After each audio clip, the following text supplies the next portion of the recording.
God damn it. What a way to start the new year. At this rate, I'll be dead by Easter. Quiet down, Agent Jones. You're on the clock. Quiet down? Ha! You have any idea what you've done? I'd be half naked in Havana right now if you hadn't shown up. Soaking up some rays, surrounded by a harem of bikini queens, a mojito in one hand, and a seafood-slathered Havana-style pizza in the other. What did I do to deserve this? Does God hate me? No. The Regional Bureau Chief merely issued a special order. Oh. Yeah. How could I forget? A special order to rob me of my well-deserved vacation. You want pizza? I'll buy you some pizza. You can find that junk anywhere. Whoa! Hey! Hold on a minute. What did you just say? Pizza is not junk. Pizza is a sacred food, bestowed upon us by God Himself. You need to apologize right now. This is sheer blasphemy. Apologize to who? Pizza or God? Ha ha! You think you're so clever. Maybe if you'd eaten pizza this morning like a decent person, you wouldn't have cut your finger. I only cut my finger because I couldn't find a left-handed can opener at the hotel. Normally, I would never make such an amateur mistake. Oh, really? Well, if you want me to get into gear, then just feed me some pizza, okay? We must act unfaithfully and abandon our ideals again and again. We cannot advance from one period of life into another without causing these pains of treachery. Nietzsche, again, please spare me, before my ears start to bleed. Ever since the moment you got here, it's been nothing but Nietzsche quotes. The worst enemy you can meet will always be yourself. I said knock it off. I prefer pizza to philosophy. Want me to dial the number for you? Come on, Agent Jones. It's time to get serious. Your 4.5 years of hard work are finally about to pay off, and all you're focused on is this nonsense? Pizza isn't nonsense. Quiet. As you wish, Mother. My lips are sealed. Happy now?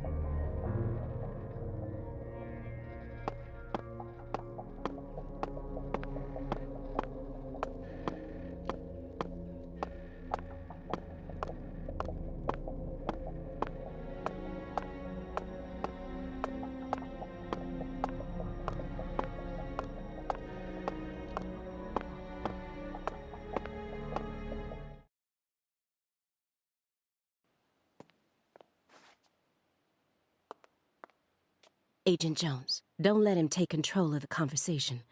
The moment you let your guard down, he'll strike.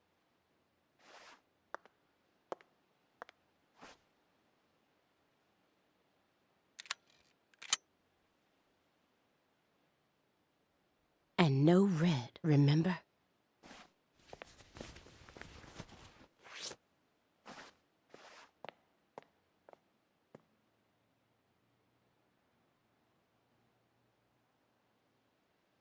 It's open. Come on in.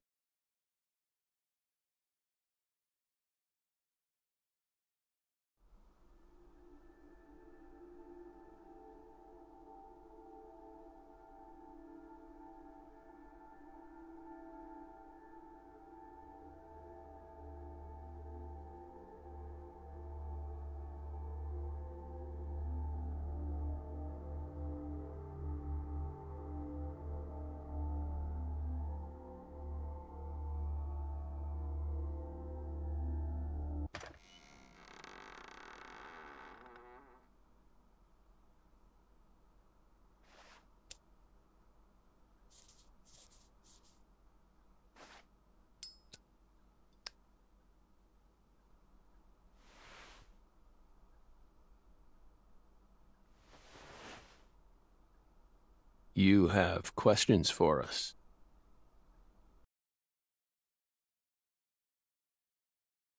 That's why you're here, isn't it?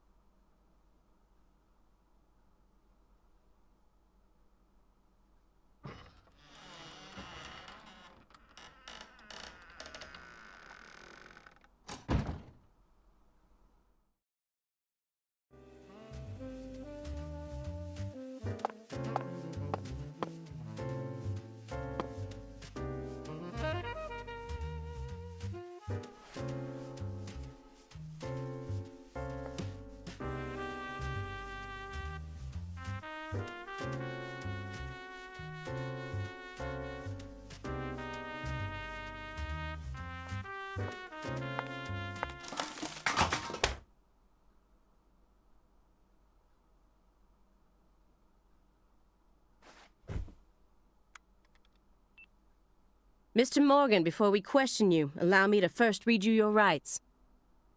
Anything you say may be used against you in a court of law. Please keep that in mind as you speak. Do we have permission to film this?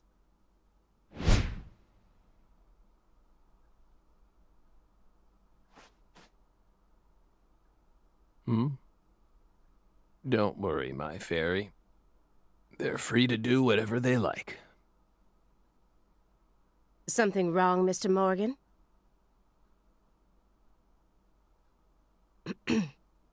I'm FBI Special Agent Aaliyah Davis, and this is... Simon Jones.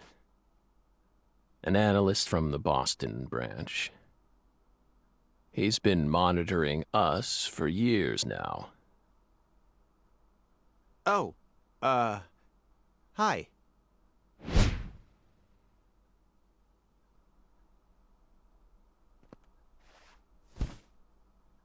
Seriously. A Southern belle and a lonesome loser who can't catch a break. Quite the uncanny duo. You'd be the perfect stars for the latest video game. Isn't that right, my fairy?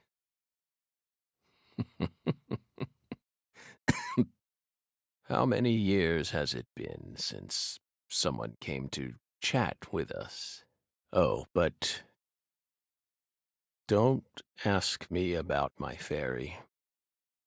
That's a private matter.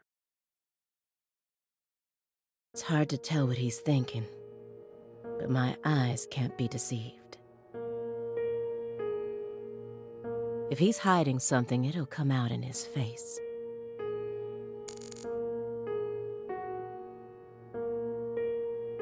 This smell. It doesn't surprise me at this point, but it'll be problematic in court if they decide his testimony is unreliable. I won't get another chance to talk to him face to face like this. I need to get him to stop smoking that for a bit.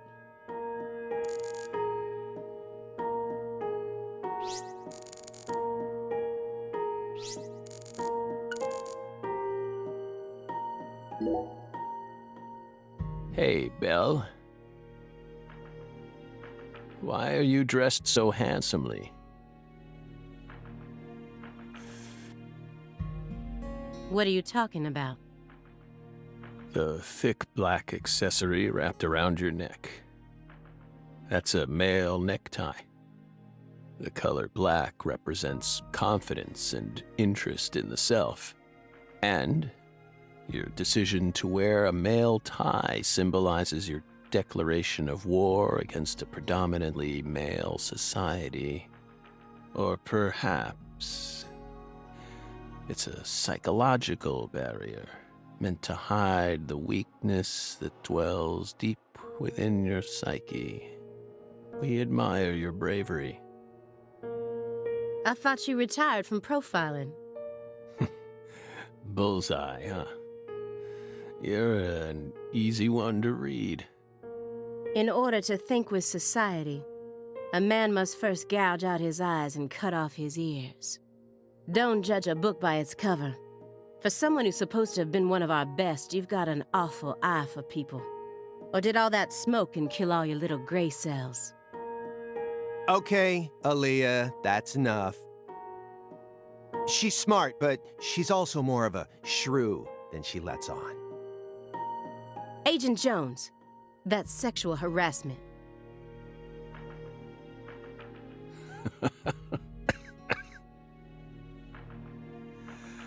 So, Belle, does that barrier of yours also protect you from violent criminals?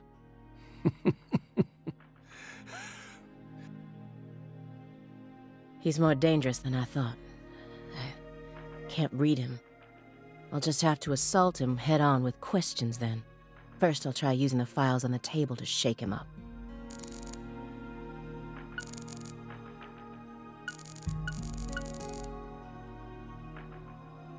These files are from the case that took place just outside of New Orleans in 2005. The agent who handled the case was Francis Zach Morgan, and now he's sitting right in front of me.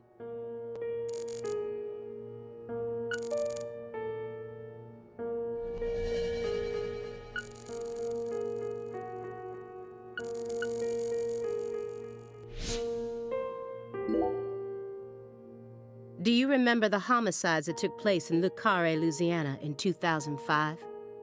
We solved that case. Your report states the following. By coincidence, you encountered a serious incident in a town you visited while on vacation. You then decided to steal the right to investigate from the local law enforcement and took over the case. After several more homicides, you managed to apprehend the perpetrator.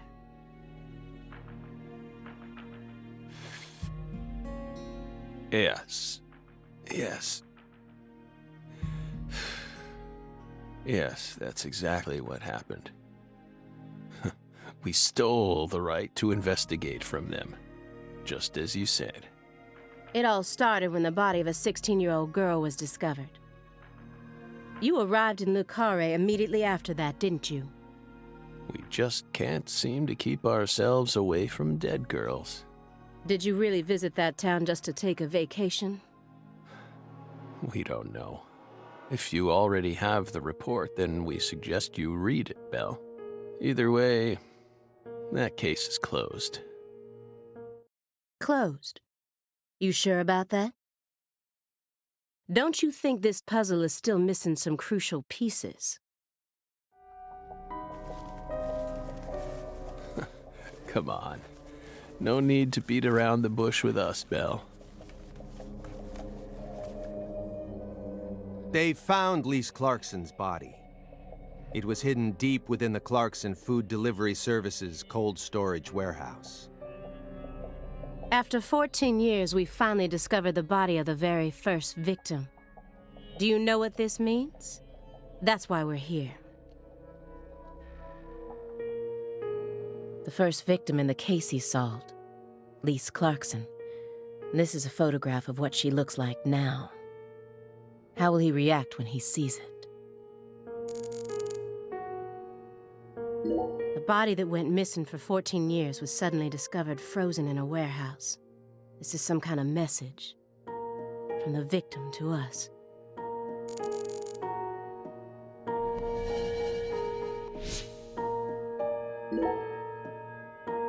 We're pleased that her body turned up. Deeply pleased. You claim to have closed this case, but now a lost body suddenly surfaced. Aren't you curious about the details? Body or not, we already solved that case. Lisa's body can't change anything now. And it certainly has nothing to do with us. I suspect the body was stored there rather than abandoned, due to the unnatural state it was found in. She was found frozen in a storage unit. Therefore, she looks exactly the same as she did when she disappeared. In fact, she's in such good condition that we can even determine the murder weapon and cause of death. Well, good for you. Even stranger is how unbelievably beautiful she looks. At first glance, few would guess she was a murder victim at all. She looks more like a piece of art, or a mythological figure from a painting. This keeps getting better and better. Better and better? Isn't that right, my fairy? A corpse as beautiful as a goddess. Sounds just like our story. Yes. That went okay. Now I'm sure that Morgan's hiding something. I may be able to get what I want if we go deeper into the documents.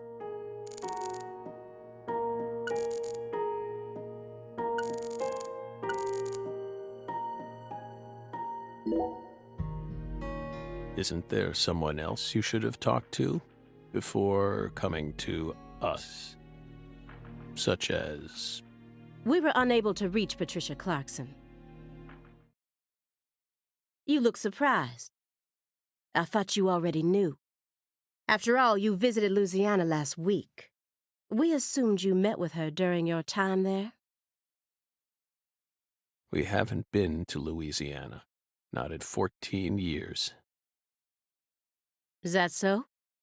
We've been right here in our apartment this entire time. That man is our witness. Aren't you, Simon?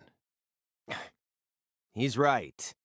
He didn't even take a single step outside on Christmas Eve, which means that I didn't get to either. Are you positive about that? I took the liberty of checking some airline records. Last Friday, the name Billy Bishop was listed on a morning flight out of Boston. This is the fake name you used to use as an agent, isn't it? A mere coincidence. Yet that's not all. That evening on the same day, a man with a large scar on his forehead allegedly purchased an '89 Cadillac from a small used car lot in Le Carré. He reportedly said he wanted something old, big, and strong. The owner of the car lot felt it was a strange order, so it stuck in his mind. Our world is filled with mysteries, and they always have the most bizarre timing. Incidentally, on the following day, an identical Cadillac was taken to a scrapyard in Trenton, New Jersey. You can find that type of car anywhere. Isn't that right, my fairy?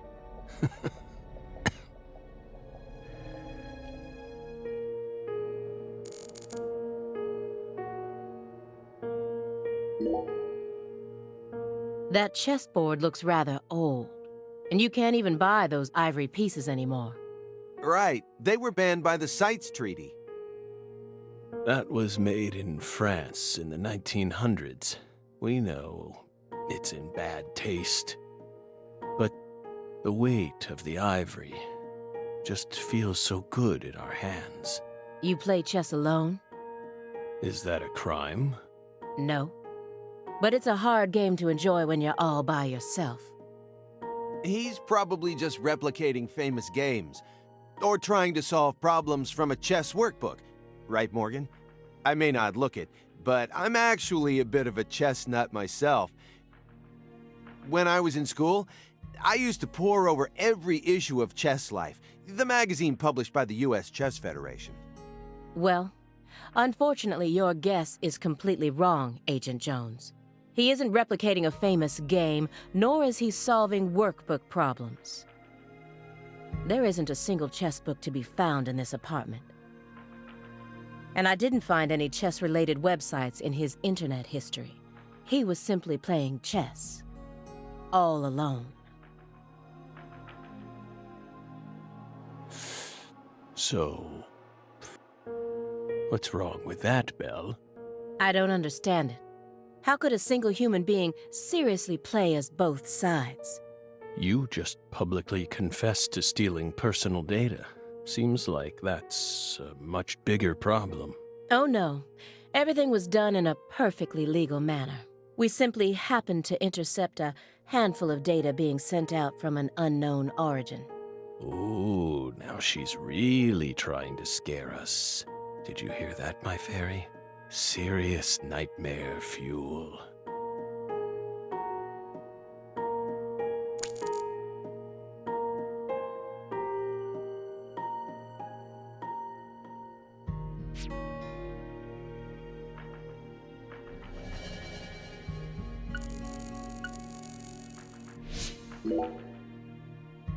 You may be wondering why we decided to unearth all these old files. Everything happens for a reason.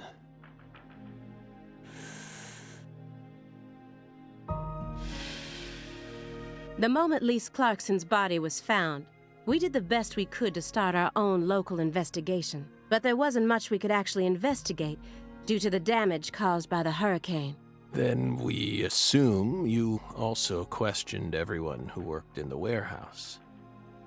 Of course, we questioned all the Clarkson Food Delivery Services employees who staffed the warehouse and its owner. But we still have yet to obtain any key testimonies. Par for the course with a 14-year-old case, if you ask me.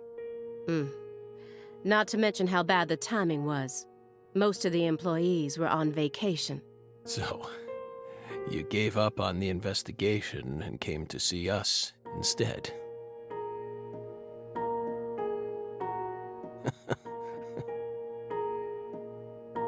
Remember what happened, my fairy?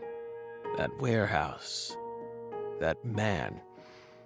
So incoherent. Such a pain.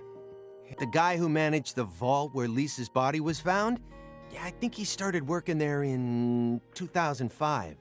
Remember, Aaliyah? You said he was a pain to deal with, too.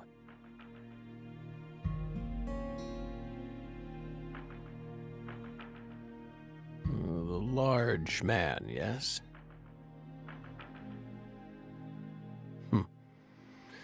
No need to answer.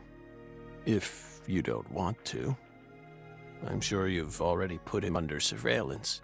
Textbook FBI protocol. Morgan's right. Everything happens for a reason. Even this messy room. There must be a reason for it. Especially when it comes to those strangely tidy spots. They're practically begging me to question them.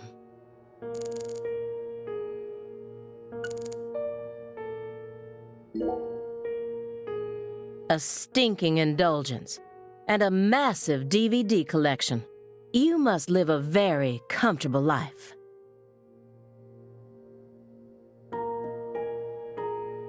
We're retired, remember? Retired in your 40s. I'm envious. But who doesn't love movies, Belle? I'm not a fan.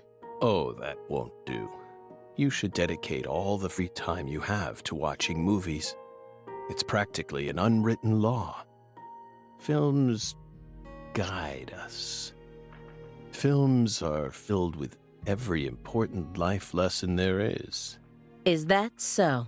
For example, They Live, 1988, directed by John Carpenter. That film taught us a valuable lesson. Always put on your sunglasses before a fight. You know, you've got a point. Movies teach us about everything we need to know. I learned about the right way to eat frozen pizza from Cobra. It's one of Stallone's best films. Before that, I wouldn't be caught dead trying to eat frozen pizza. I thought it wasn't fit for human consumption. But that film changed my life. Simon, that has nothing to do with the film. You're just talking about pizza.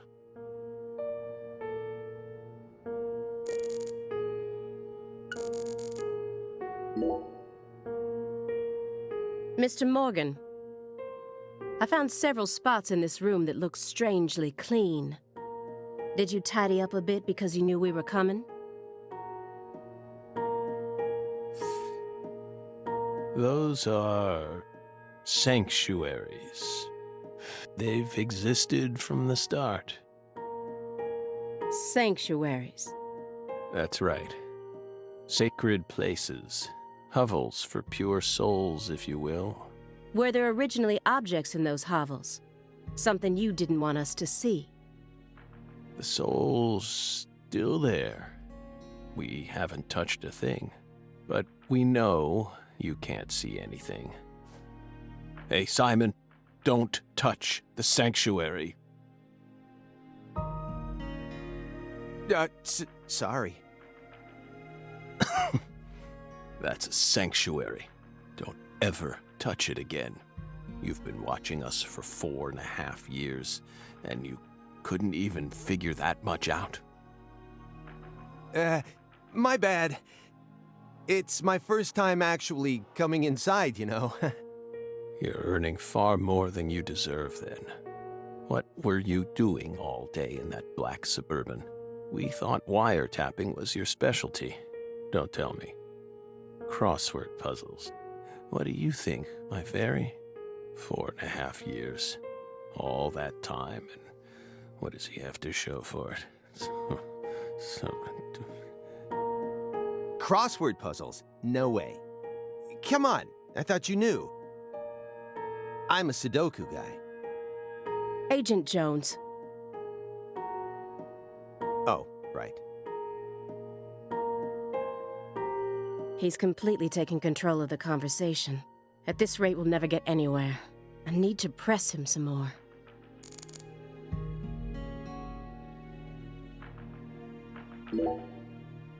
Agent Jones, did you find the files?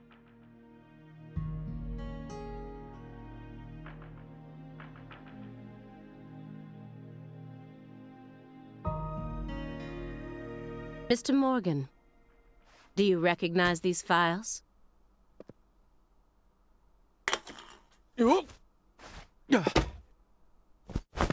Whoa! Ow! We told you. That's a sanctuary. Let him go! Assaulting an FBI agent is an obstruction of told you. justice! We told you. Go. Ah! Stay back. Stay back. Sanctuary. Down. Surrounded. Ah! Ah! Ah! Yeah.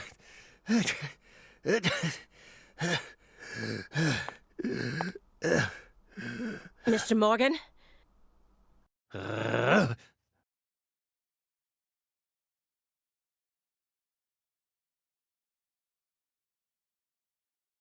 cut my finger with that can opener this morning. I thought I stopped the bleeding, but it seeped through. How could I be so stupid?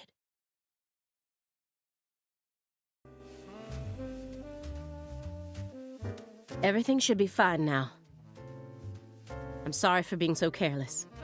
I made sure to read through your file and learn about your condition. The color red. Such an unusual thing to fear. Please, accept my deepest apologies. I'm sorry too, Morgan. I don't know what I was thinking. I'll never touch one of your sanctuaries ever again. And no more red, either.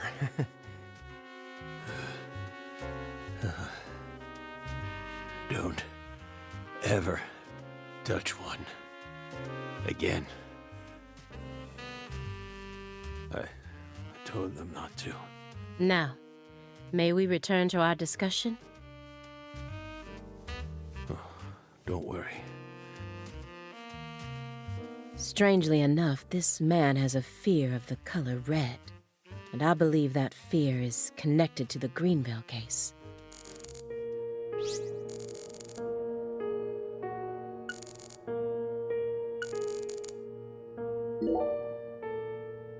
Could you tell me what exactly the word sanctuary means to you? Sanctuaries are sanctuaries. Nothing more and nothing less. That doesn't explain anything. Why do you wish to know? Just curious. Belle. You're a much ruder person than you initially seemed to be. Don't you agree, my fairy? What do our sanctuaries have to do with the investigation? If you're out of questions, then how about just going home? Hey, mind if I jump in here? What is it, Simon? We hope you've got a real question for us. Well, actually, I'm also a little curious myself.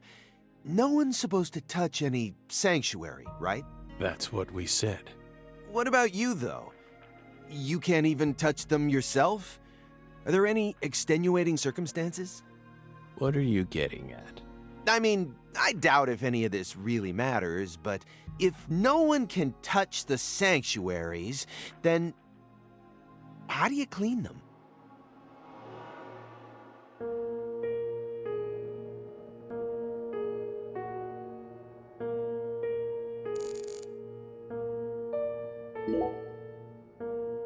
This is a very large shredder.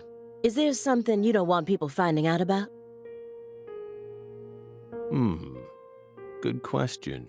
But we never know when some curious civil servants may come and sift through our trash now, do we? You're already retired.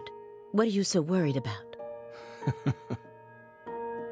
It's just a simple habit from back when we were still on duty. Didn't they bang that into your head when you were up in Quantico? Some habits are hard to break, no matter how hard you try.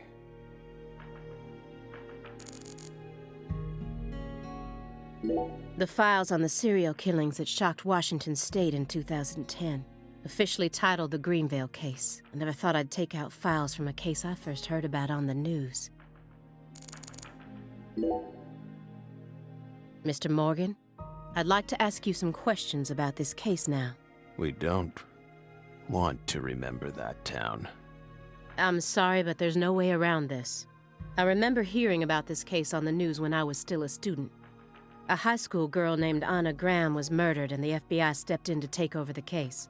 I also remember it becoming a sprawled investigation due to evidence found in the victim's throat. Is that correct? After that case, you went on sick leave for 2 years. And when you returned, you requested to be switched over to desk work. What happened? That's a private matter. None of your business, Bill. Were you traumatized? It's a common problem with prolific agents such as yourself. But there's another possibility that may make more sense. Perhaps you simply finished making preparations.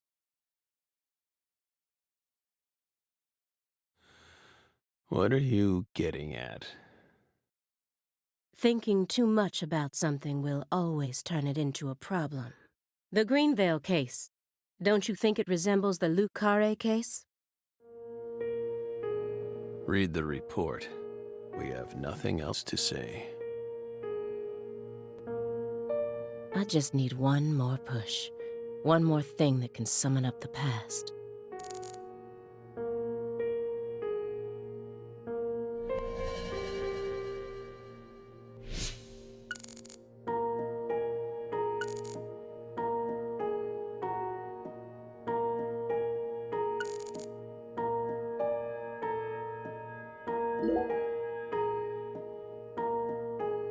That's royal jelly.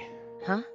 You were staring at the jar, weren't you? Do you find it strange that there's honeycomb inside?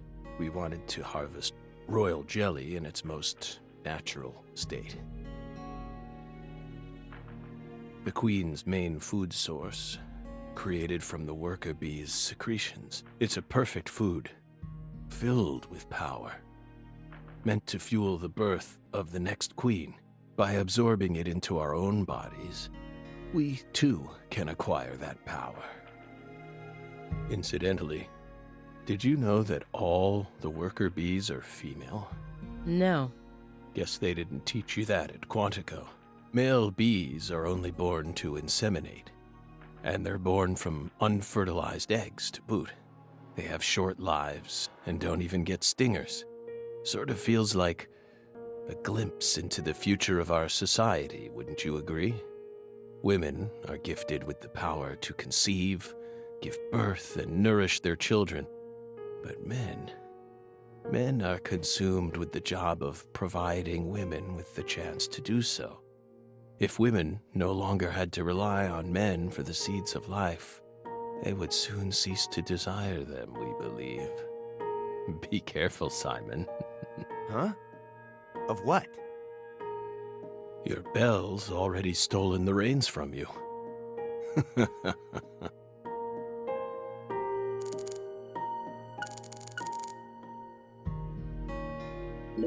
Looks like another old antique. He collects milk cartons but treats valuable antiques like trash. What's going on in his head? The silver clock in that trash pile. Is that an H5? That's right. John Harrison's 5th chronometer, completed in 1770. After many years, he completed it and presented it to the Board of Longitude in order to end their feud with him. That's only a replica, of course. You like clocks? Clocks are amazing. Prime fruit of the human race's intellect. We took the invisible idea of time and manifested it in these. Yeah, I love clocks too. Absolutely fascinating. I disagree. Oh? Why? Time is valuable precisely because it can't be seen. Yet nowadays people can't tell what time it is unless it's measured in numbers. Talk about idiocy. I don't mean to side with the Board of Longitude, but remember, humans used to cross oceans with the stars alone. We have our eyes to read moon charts and study the sky. We don't need clocks. What if it's cloudy or storming? All you need is courage and a love for adventure. Hear that, my fairy? Courage and a love for adventure? Come on, Belle. Surely you know how many lives have been claimed by your pals' courage and adventure. Hey, hold on a second here. That board of longitude thing, what the heck is that? I mean, I've heard of it before. I'm an FBI analyst, remember? I just sort of can't remember it right now. I know what it is, really. I'm telling the truth. Come on, Aaliyah, back me up here. Aaliyah?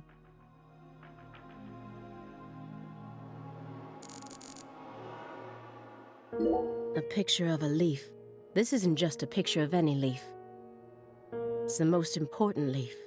The belief in truth begins with the doubt of all truths in which one has previously believed. It's time to get down to business. Mr. Morgan, please look at this. What did we just say? We don't want to remember Greenvale. This isn't a photo from Greenvale. Look closely at it. Former Special Agent Francis Zach Morgan.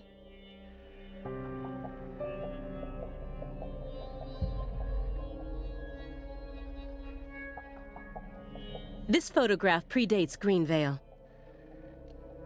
It's from the Lucare case you worked on in 2005. Red tree. Red tree. Yes, a red tree. Greenvale wasn't the first place you saw one of these. The Greenvale case and the Lise Clarkson murder case. They're connected by these red trees, aren't they? Red trees. Answer me. What are these trees? Red trees. I want the truth. Tell me everything you know.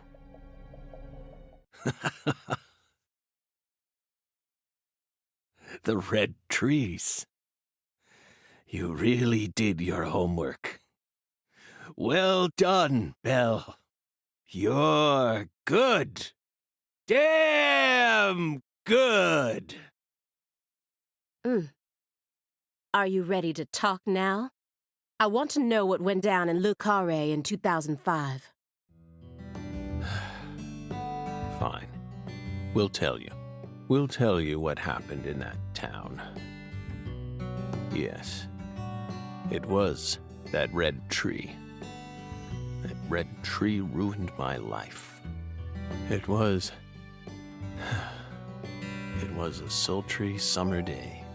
The sun comes down hard on you in the south, like a torrential downpour of demonic whispers. It all started back in that sweltering summer. We still had our best friend with us back then. The other me. My better half.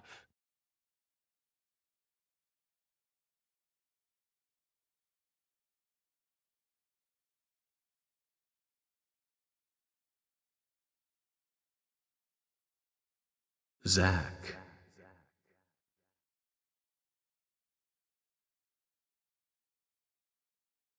Zach. Can you hear me, Zach?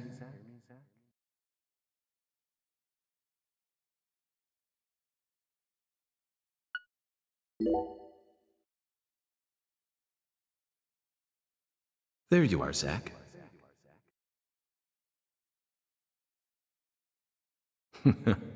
Sleeping again?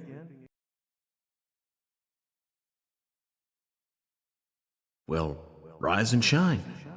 It's time for us to head back out into the chaos.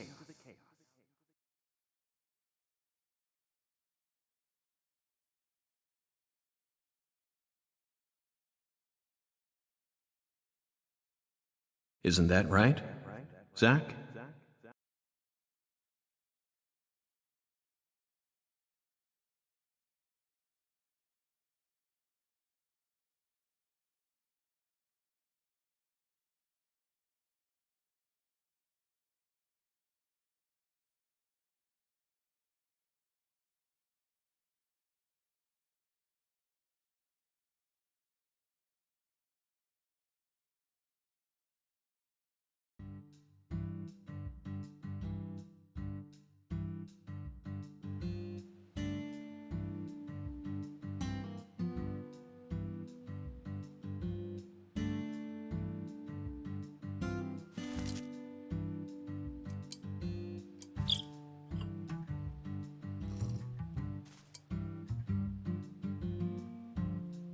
Zach, it looks like she wants us to join her for breakfast. Perhaps this town's finally starting to warm up to us.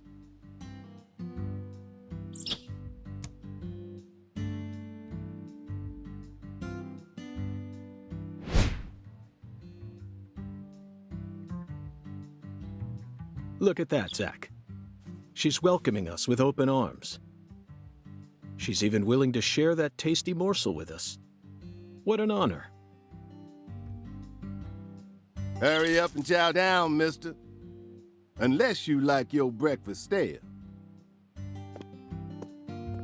What an amazing place.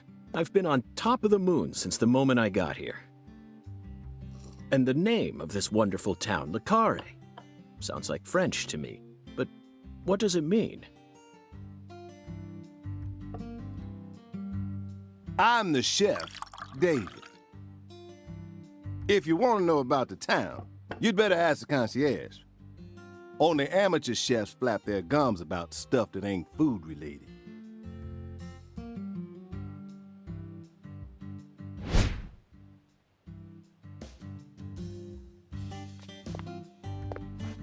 Did you hear that, Zach? He's a true professional. You say something, mister? No, not to you. I was just talking to Zach.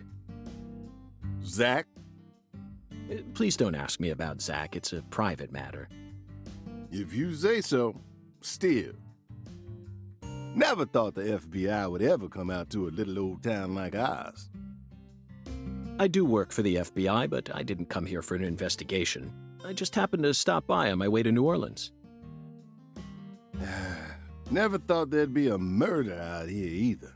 And it was a 16-year-old kid. Now, I tell you, this country's seen better days. What you reckon, mister?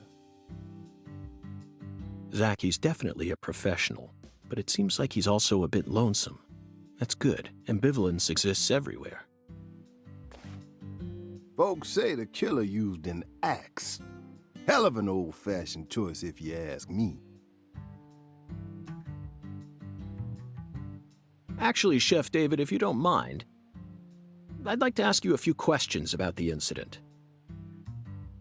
But shoot, I ain't the one you ought to be asking, Mr. FBI. I only heard what I heard. But seeing as you're fixing to grill me, I can tell you what I know. Please do. I appreciate it.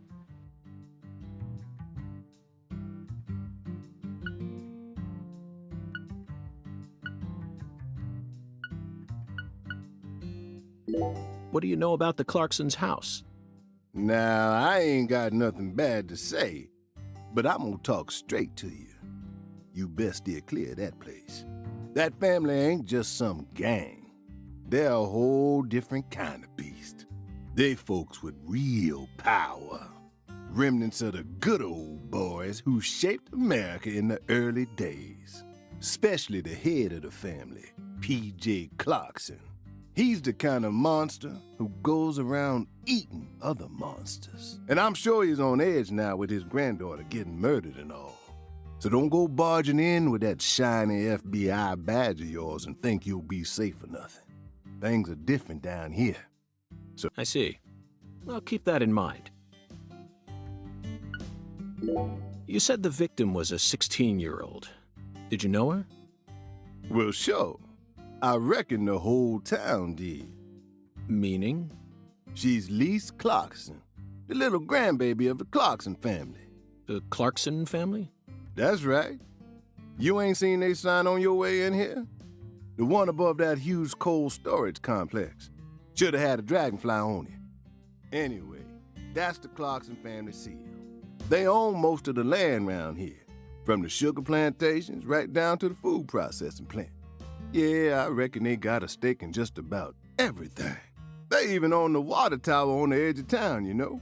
They're the ones who built up this town, and they still support it.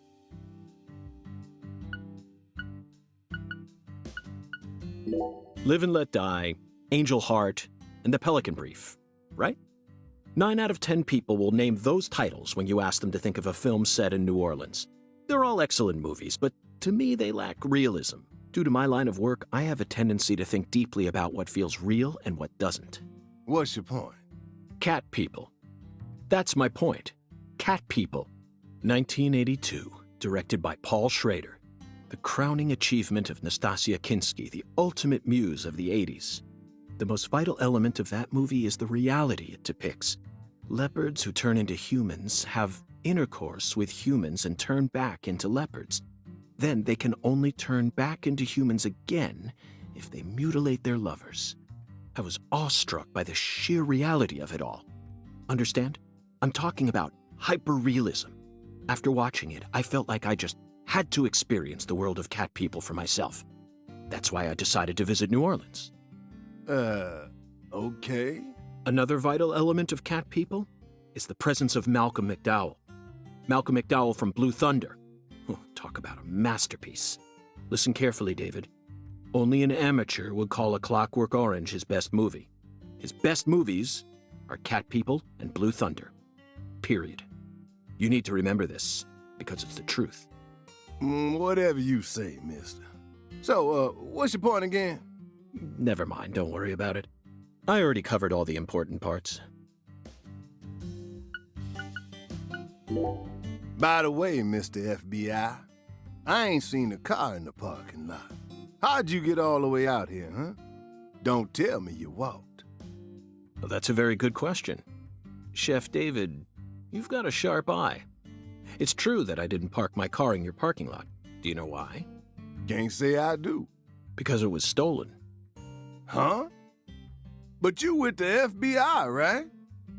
Even FBI cars can be stolen. It could happen after you park your car on the side of the road and go off to do some legwork. When you're eating lunch, when you're watching a movie, when you're asleep at night, when you're buying cigarettes at the local supermarket. Your car can be stolen anywhere. That's precisely what it means to be an FBI agent. In my case, my car was stolen while I was on my way down here. But no need to worry. I already reported it to the local authorities. And I've also already acquired another mode of transportation. Another mode? Want to hear the details? Not really. But I'll listen if you want me to. Then please do. After I finished my work in Houston, I flew to New Orleans. Then, I rented a car at the airport. Whenever I visit the West Coast, I always rent a convertible, especially in California. But now I'm in hot and sticky Louisiana. So, I decided on a brand new hybrid car with a fully equipped air conditioning system.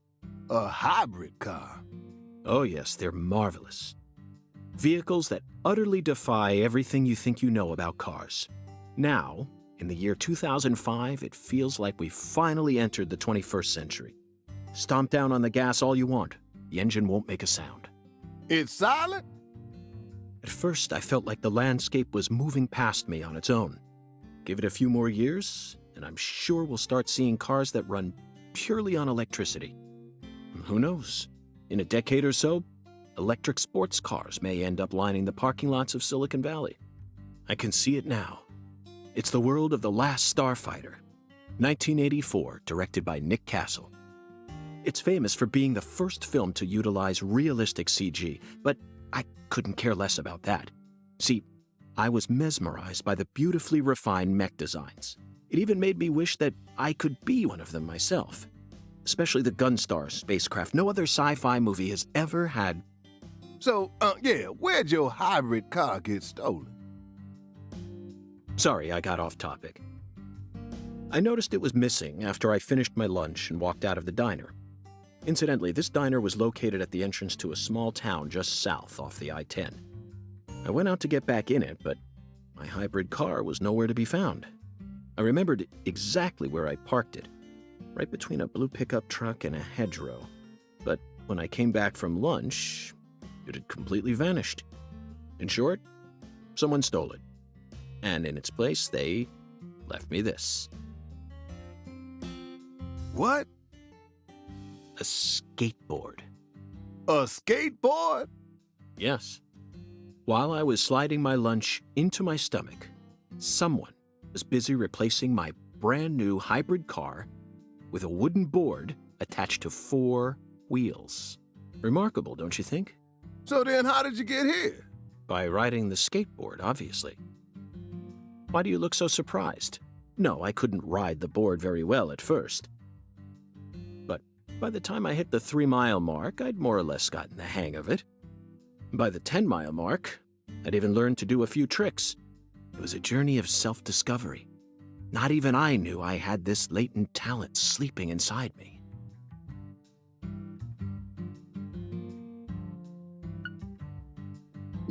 Is the local law enforcement investigating the case? Shoot, mister, what you think? Now, I told you this ain't no city. We in the bonafide boondocks here. They got to know how to break up fights and keep folks from killing each other when they pissed you off. They sit down and talk it out with you heart to heart, and when that don't work, they just beat your ass. That's the Deep South for you. This murder ain't like that, though. A little kid got killed. A weird way. Like the sheriff's department ain't never seen nothing like this. This summer's gonna be another hot one. It's supposed to get over 95 today. Watch out you don't go getting heat stroke. The Lise Clarkson case needs us. Don't you think so, Zach? The cat people are what guided us to New Orleans. We should be thanking Malcolm McDowell. Once we get home, let's watch Blue Thunder again. I'm already looking forward to it. Aren't you, Zach? Zach. The searing light. It's the Deep South. That was a fabulous breakfast. You're the world's greatest chef. Wait, mister. You didn't take a single bite. Well, the tea was to die for. But I'd prefer coffee next time. What would a morning be without coffee?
Sang Rouge.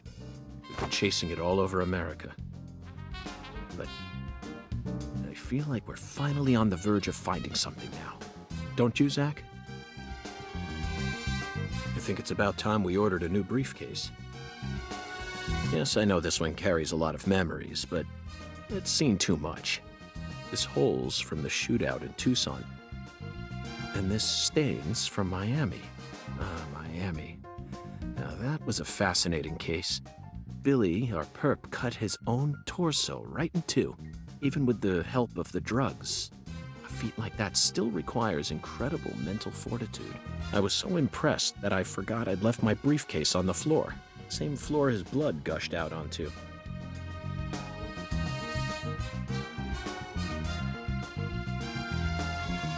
I know, Zach, I know. Now isn't the time for a trip down memory lane.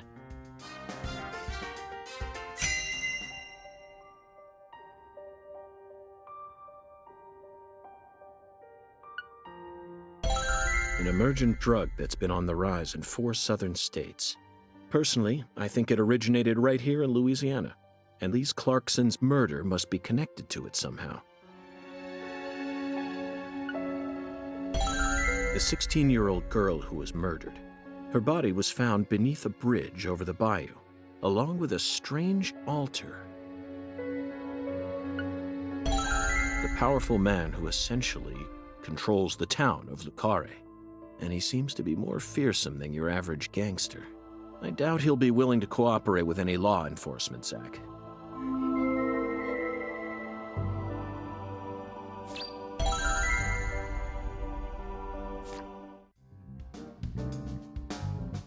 You know, I keep thinking about that movie we stopped to see on our way here, Zach. The Island, 2005, directed by Michael Bay. For a movie being shown at a cinema complex, it was surprisingly artistic. An experimental setting mixed with hard-hitting drama. It was art house sci-fi. That director's going to change the history of art house films. Are you following me here? This is another special film that's setting a new standard, just like Star Wars and Blade Runner did. This is a turning point, Zach. You may be witnessing the birth of a vital new word that will soon become a part of film history. Yes, this single movie may be responsible for creating a whole new genre several years down the line, a genre known as island movies. I sure like the sound of that. Don't you, Zach?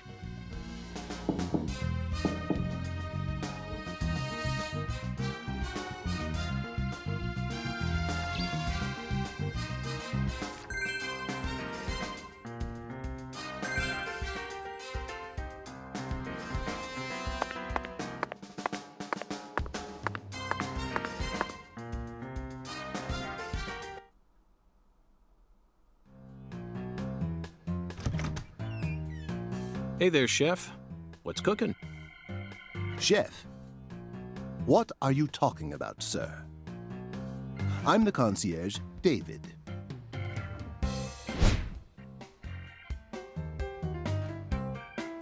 I just heard from our chef that you wish to learn the meaning behind our town's name.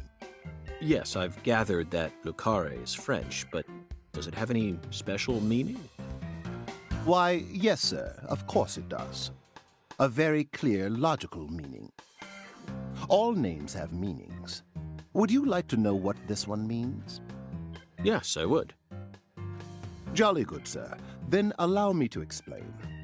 Lucare means square in French. Ah. And? That's it. That's it? Yes, that's it, sir. Do take a gander at the town map in the lobby if it fancies you. It's beautiful, valuable, and old. I'm sure you'll understand once you see it. Now, please excuse me, sir. If you ever need anything, please don't hesitate to ask.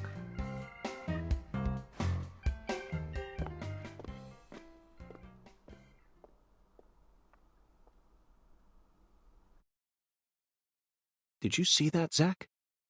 That was clearly David. Not a twin, not a split personality, just the work of a true professional. It's bizarre, but I can understand it. Remember what they say, the job makes the man.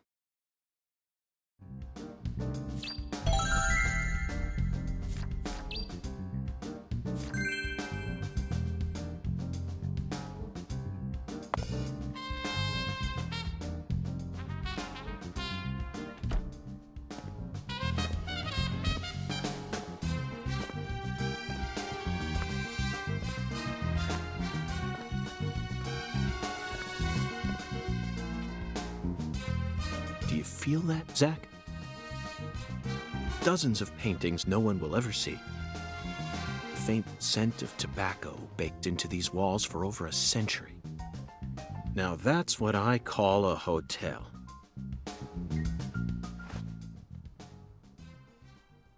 Zach, can you see him? His fashion sense is beyond me, but he appears to be a gentleman. Perhaps we should talk to him.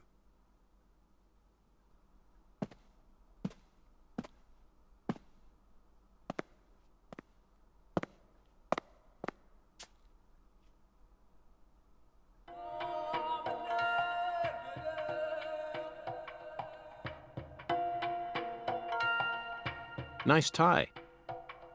Did you buy it here? It's been a long time since someone spoke to me. No one these days ever tries to see me. They can see what's far in the distance, but are blind to what's in front of them. No. Maybe they're only pretending not to see. That's what civilized society does to people. Exactly. Ever since mankind got their hands on civilization, they zoomed away at a frightening speed. Zoomed away from what?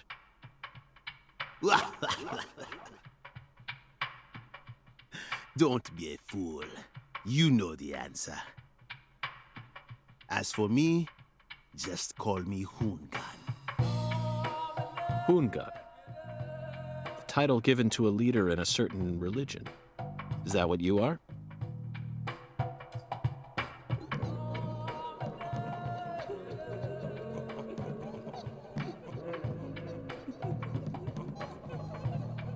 Do you comprehend the Oracle?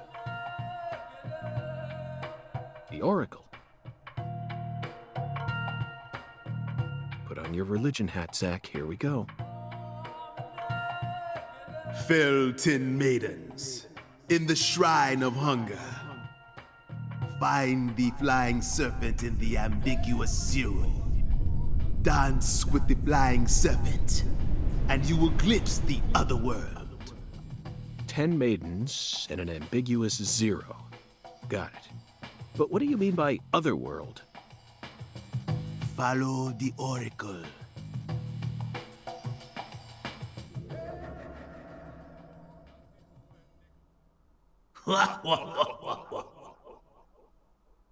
Zach, did you hear all that? Looks like we've already taken our first step into chaos. But such is our duty. We need to accept the chaos, let it inside, then carefully dismantle it piece by piece. And after we've put all the pieces back into their rightful places, the truth will reveal itself. Let's capture the truth and present it with a shiny pair of silver bracelets, Zach.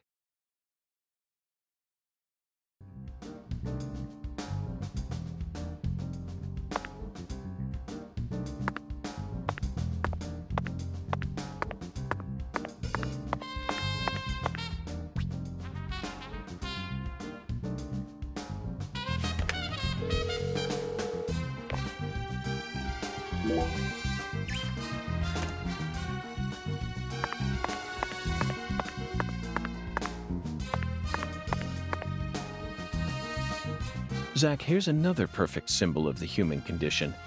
Hunting trophies. And it's a buffalo hunting trophy. Now that's a surprise. I've seen several trophies made out of human skin, but never a buffalo's. Looking at him brings out this strange feeling from within me. Yes, the very same feeling I got when watching a certain film from 1984, directed by Peter Hyams, 2010. The last scene in that film filled me with such a sublime, majestic feeling. It was filled with everything that was missing from the finale of 2001: A Space Odyssey. Just talking about it makes me want to watch it again.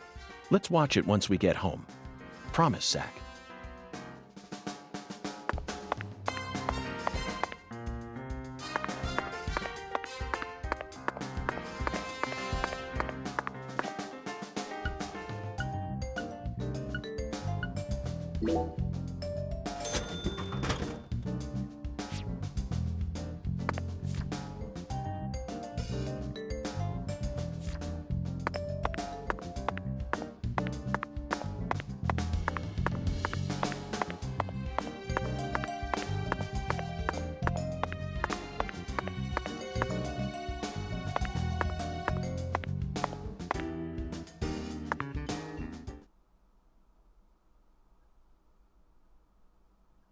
Zach, this is Lucare. I think I'm finally starting to understand what our concierge was trying to say. You can tell this town was built by a very methodical person. No, wait. Maybe they just didn't care, and that's why it ended up this way. It's just another symbol of mankind's obsession with molding nature to fit our own rules.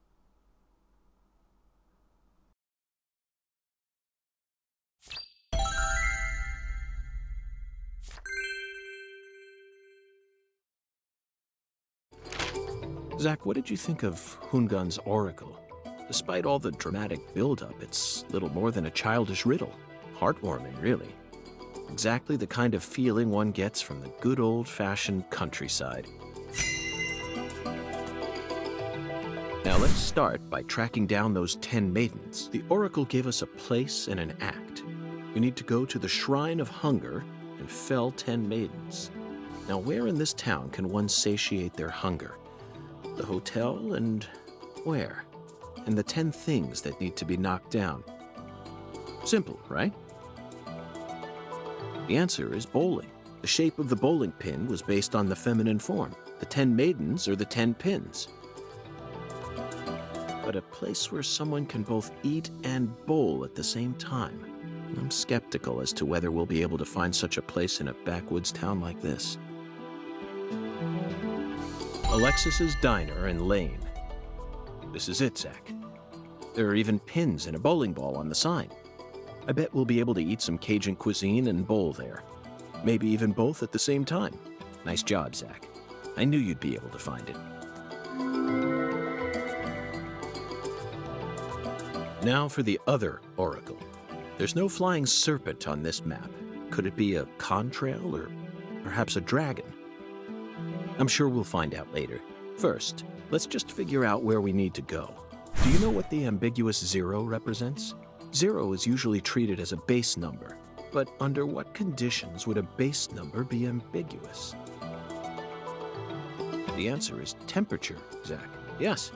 0 degrees Fahrenheit is minus 17.7 degrees Celsius, and 0 degrees Celsius is 32 degrees Fahrenheit. You'd be hard-pressed to find a more ambiguous 0 than that. The question is, does our 0 refer to Celsius or Fahrenheit? Let's think for a moment. We're in Louisiana. Which measurement system do we use here in America? The Clarkson Food Delivery Services Cold Storage Warehouse. That's got to be it. Even with this blazing sun in the sky, they can easily keep the temperature below freezing. Be honest now, Zach. You knew the answer from the very start, didn't you?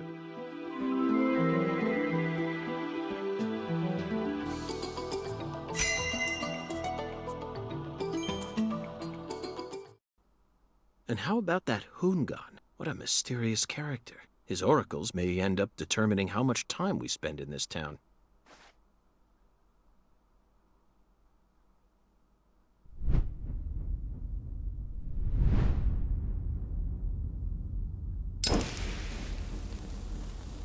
Sorry, boss, but this is a smoke-free hotel.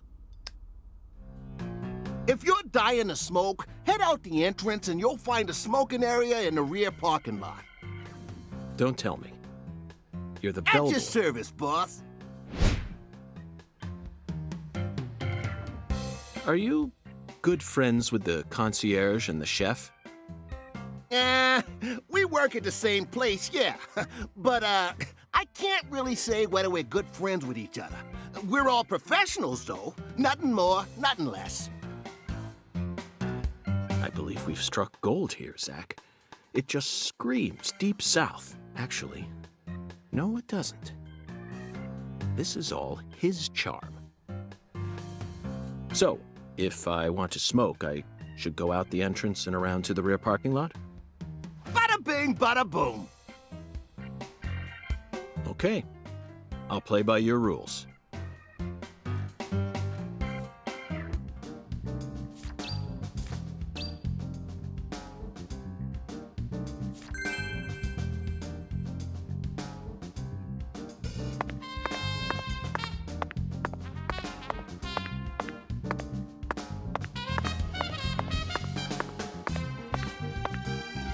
Hiya, boss. How can I be of service?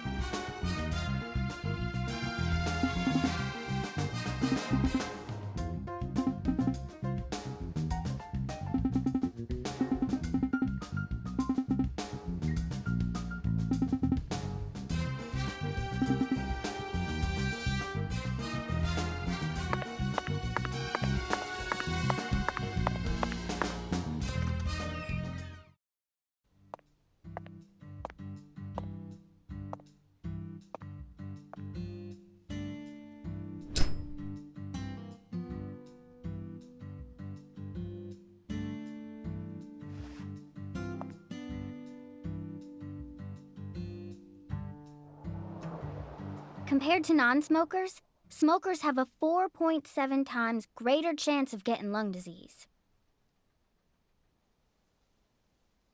You know that means it's more likely than getting asbestos poisoning? The risk of death from lung cancer is actually much lower than what you think it is. In fact, it's tiny when compared to heart disease, strokes, and pneumonia. We're always surrounded by easy ways to die, you know. Some people even get randomly struck by lightning and die right there on the spot. Then I reckon you also know that secondhand smokers have 1.3 times greater the risk compared to smokers? Of course. So you won't mind paying the damages when I die of lung disease? How about writing that in a contract for me? You got a pen, right?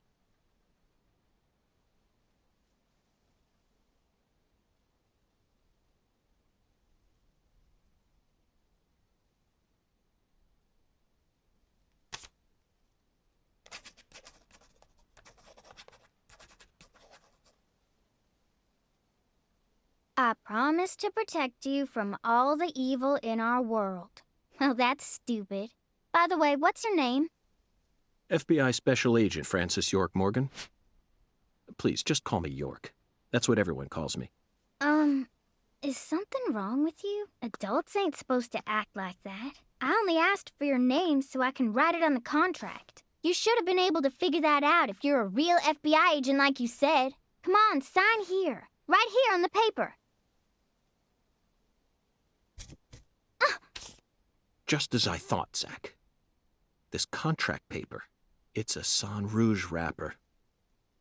Sang Rouge is here, too. This must mean that Sang Rouge is connected to the Lise Clarkson murder case somehow. This is a sprawling case that spread across the entire South. It's within our jurisdiction, Zach. We'll need to steal the right to investigate from the local authorities at once. By the way, miss, what's your name? Patricia Woods. But I gotta write my name myself, or else it won't be a real signature.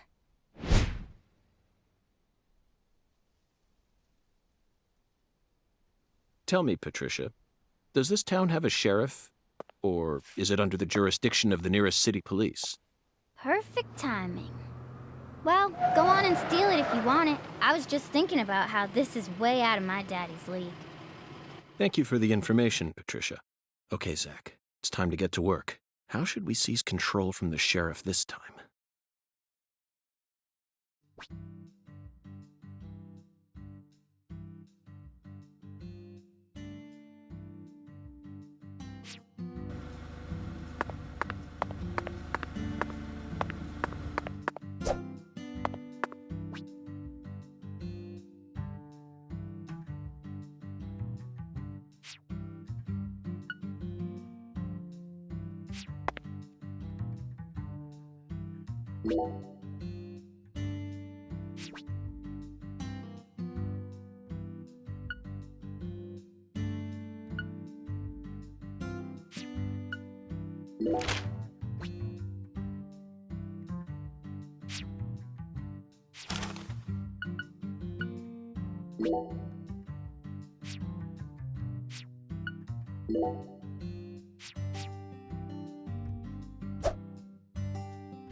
Hey there.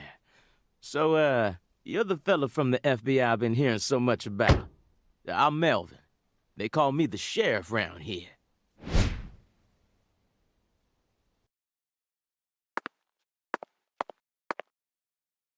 FBI Special Agent Francis York Morgan? But call me York if you can. That's what everyone calls me. Huh? Well, all right. Mr. York. How's that sound? Fine by me. I'm sure you figured this out, but our town's a small one. Yeah, folks are already busy spreading gossip about how some FBI agents come to town. Now, I reckon you came from the city. What was it? D.C., L.A., or New York? Anywho, in the city, it's normal not to know who your neighbor is. Fella who moves in next to you could cook up a dozen folks in his backyard and no one would bat an eye. That's the city for you. Now, I never lived in one myself, but I visited them a few times, so I know what it's like. All pigs must die in the city of wolves. Yeah! Now, does that sound badass or what? I bet you'd... Hey! I know, CLG. I'm just trying to make a little small talk, that's all. Anywho, round these parts, everyone knows each other's name. So lots of folks get leery when they see an étranger like you, and since it's my duty to protect the town, I thought I'd stop by and say hello. Zach, it looks like this sheriff is quite the happy-go-lucky type. A clear indication of just how peaceful this town is. Melvin, about the Lise Clarkson case. I knew you were here for that case. Can't put one past the FBI. So they even got eyes on the smallest of towns like us, huh? Our world is filled with information, and it's all within their grasp. FBI, the Federal Bureau of Investigation.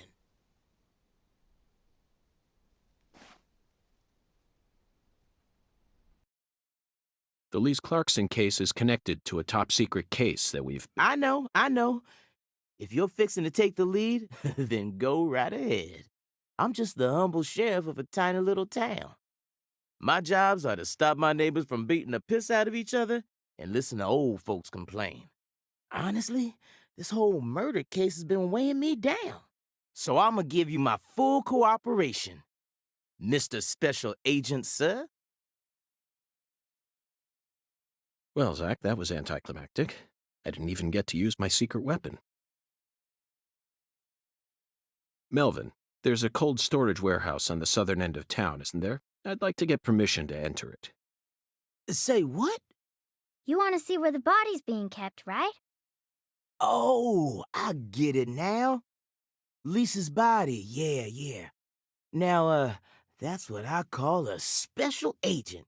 You already figured that much out. But, I'm not too sure that, going down there at this point is really gonna help much, you know? Explain it yourself, Daddy. That's incredible. I don't believe this. Amazing. Did you hear that, Zach? They put the body in a cold storage warehouse. This is fantastic. Insanely fantastic. Really? Well, how about that? Well, all right then. I'll head on down to the warehouse ahead of you and make sure we get permission to search it. Sounds good. The management company only keeps the warehouse open during certain hours, so you'll have to come during those hours. I ain't looking to create any further disturbances. So be on time. Got it? Come on, let's roll, CLG. I'm gonna walk home, Daddy. I still got another stop to make.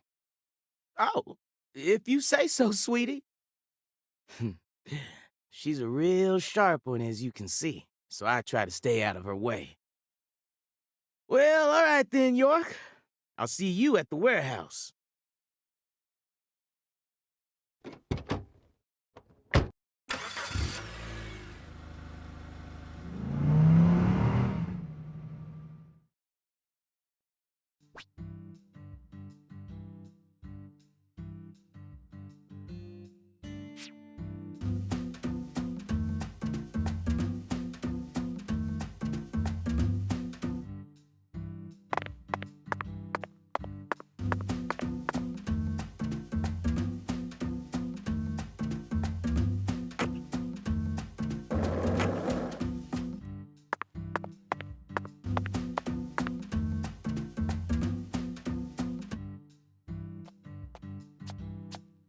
Hey, you. You ain't secretly cutting kids up and sticking them into jars while you work as an FBI agent on the surface, are you?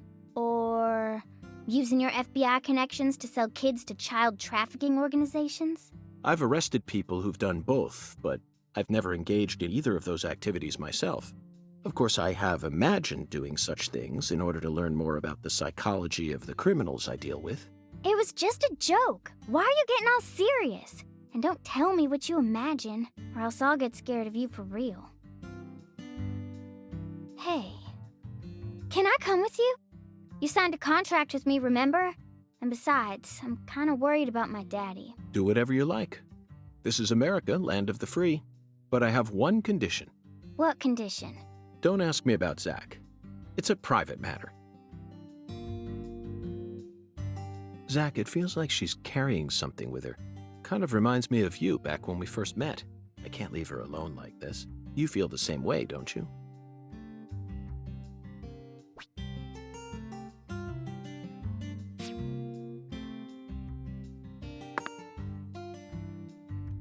By the way, Patty, what do you usually do when you're at home? Is this an interrogation? Oh, no.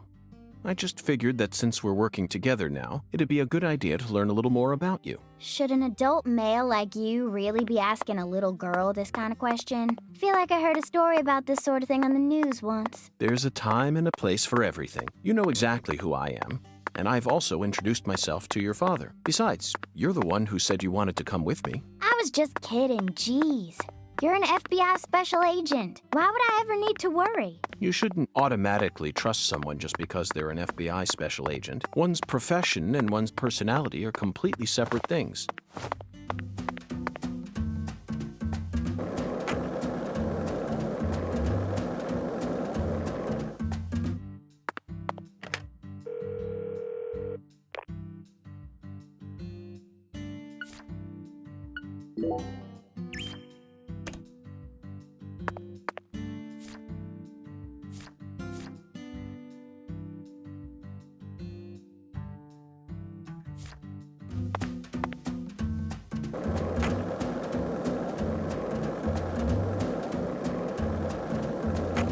Melvin called you a strange name.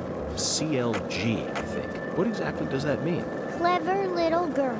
That's what it stands for, at least. It's nice that he made up his own nickname for me and all, but it sounds kind of weird. I wish he'd call me something normal, like just Patricia or Patty, you know? Patty? Now that name's got a ring to it. I like it. How about Zach and I call you Patty from here on out? Do whatever you like. Weird. You're heading to the warehouse, right? You gonna go straight there? Well, I'm not sure yet. I'll have to talk to Zach. We're also on a mission to fell 10 maidens, you see. I'm eager to visit Alexis's diner in Lane, but we've only just arrived in this town, so it might be nice to stroll around a bit. What? I thought you came here to investigate. Patty, you're still just a child. Why do you worry so much? We're born to be free, and this is America, land of the free. You should always feel free to do whatever you want. Isn't that right, Zach? Maybe I shouldn't have come with you. I'm getting kind of nervous now.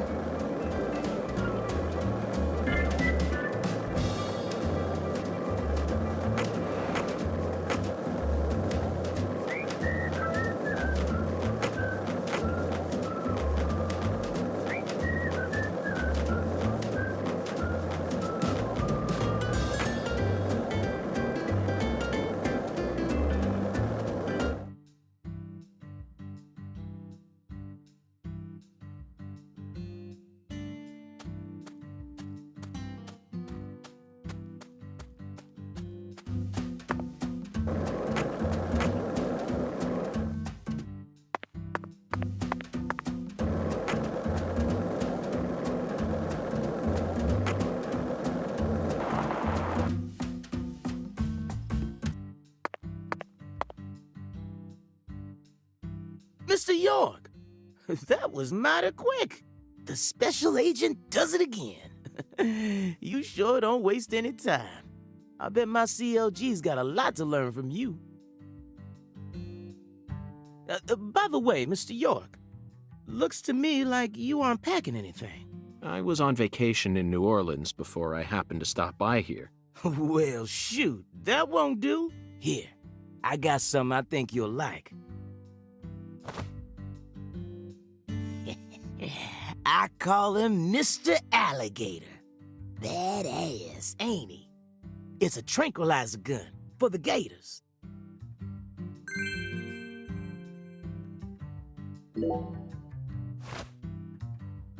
And here's a radio. With this, you won't have to worry about any expensive roaming fees. Might take you a while to get used to him, but you'll get it. Try letting him rip a few times. Ain't no need to hold back out here.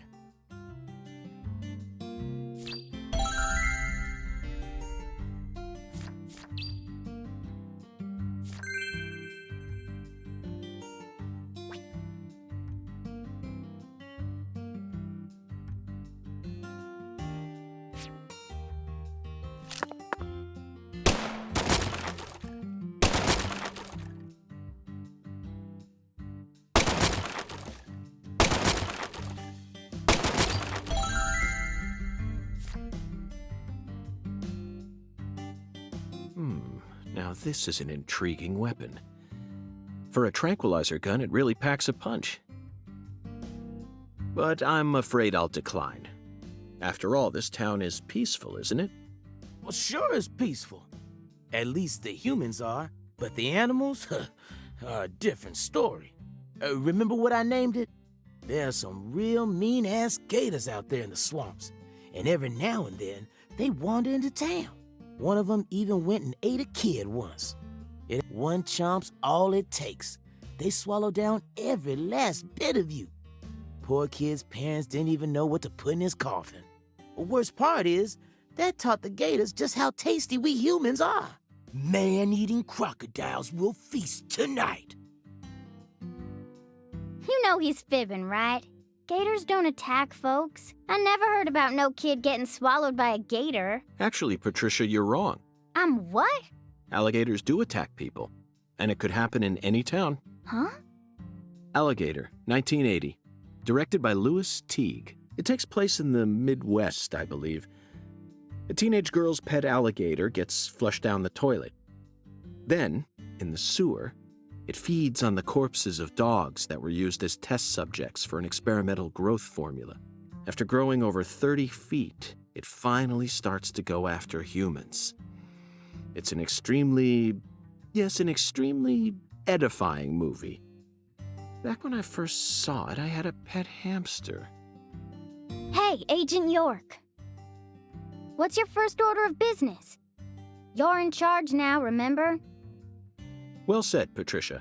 I nearly lost sight of my true goal. Melvin, I couldn't help but notice the name on the side of that truck. This facility is connected to the victim, isn't it?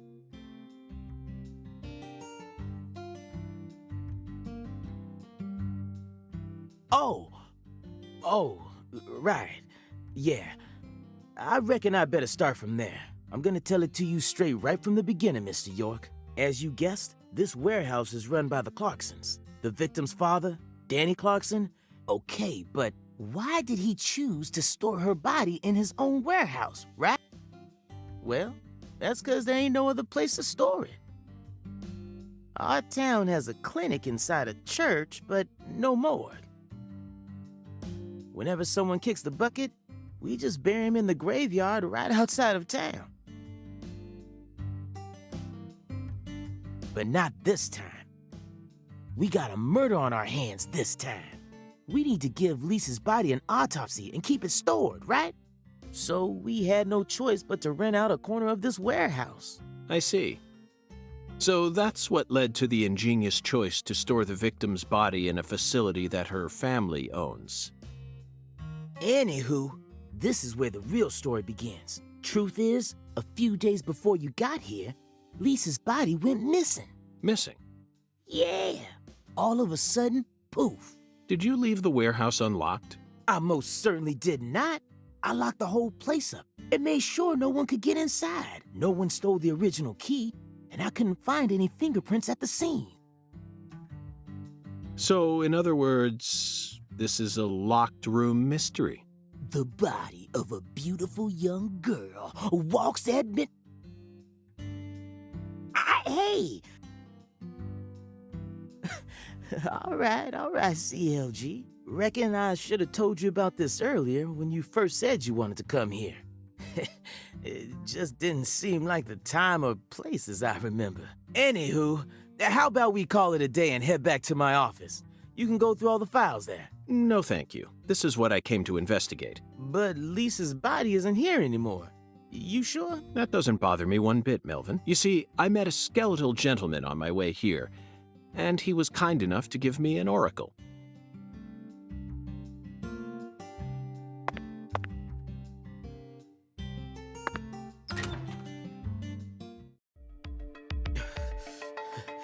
You holding up okay, CLG? You sure you don't want to wait outside? I'll be fine, Daddy. Just make sure you don't take your eyes off of him. He's so selfish and inconsiderate. I'm still not convinced he's actually a real FBI agent. Look, he's talking to himself again. Zach, this is the ambiguous zero, the deep freeze. Let's hurry up and find that flying serpent, shall we?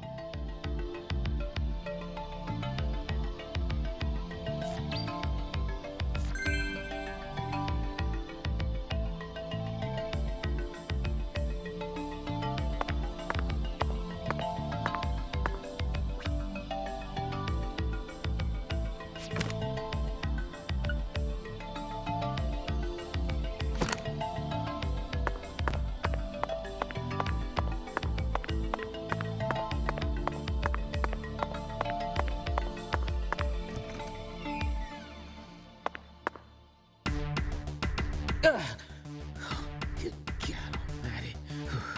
This place always gives me goosebumps, no matter how many times I come here. Yes, it's quite the funhouse. Truly a dazzling place. Meet entertainment. That's the only way to describe it. Woven together by life, frozen in time, a visceral, musical... Symphony. We eat all this in order to survive. Yes, truly a symphony. Life and death resonating together. Yeah, it's really cool. Cool? Whoa now, CLG. Since when were you interested in this kind of stuff? What are you so surprised for, Daddy? I'm more mature than you are. I've seen way more realistic corpses on CSI, you know. Oh, man. At first, Zach, I was shocked by the notion of storing a victim's body alongside food. But as I gaze upon this hanging garden, I realize it's just another scene of violent, depraved murder. Yes. All we need to do is change our point of view, and things will expose themselves in utterly new ways.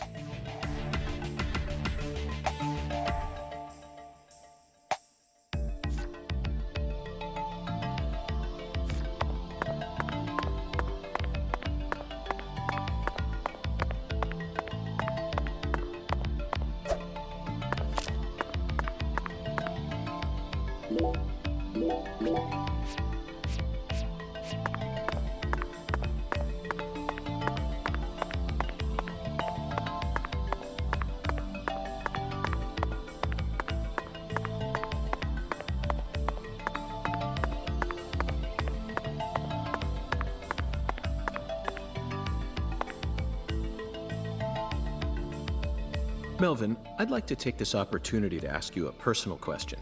In the hotel parking lot, when I first met you, the picture you had on your dashboard happened to catch my eye. Was that your wife? Oh, her? Yeah, that's my lady, all right. Candy. Her name's Candy, the prettiest girl in town, which makes me the happiest boy. A shooting star landed in a rural town, right on top of a man who now has a meteor struck hard. You always keep her photo with you? You bet I do. The truth is, Candy's a little sick right now. She can't even leave the house no more. So I always keep her photograph with me. Kinda feels like we're always together, you know? I see. You care for your wife a great deal, but this means that... Yeah, that's right. My mama had me before she married Daddy. But it don't matter. He's still my real daddy to me. Oh, thank you, CLG. And You're my pride and joy. Well, Zach, isn't this a heartwarming scene? But there's one thing I just can't get out of my mind. Don't you think that photograph looked a bit too old? Perhaps Candy is already... No, let's not think about that. It might be a private matter, just like you, Zach.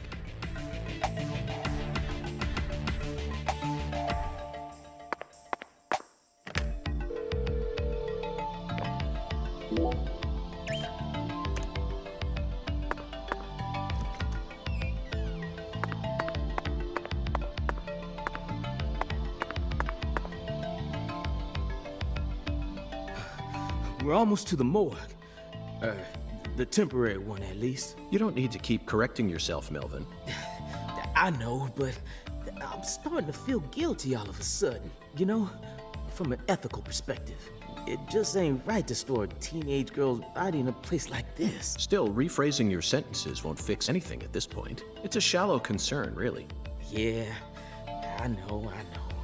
But shoot, I just felt like the least I could do is try to phrase it better. Whew. Don't bother trying to convince him, Daddy.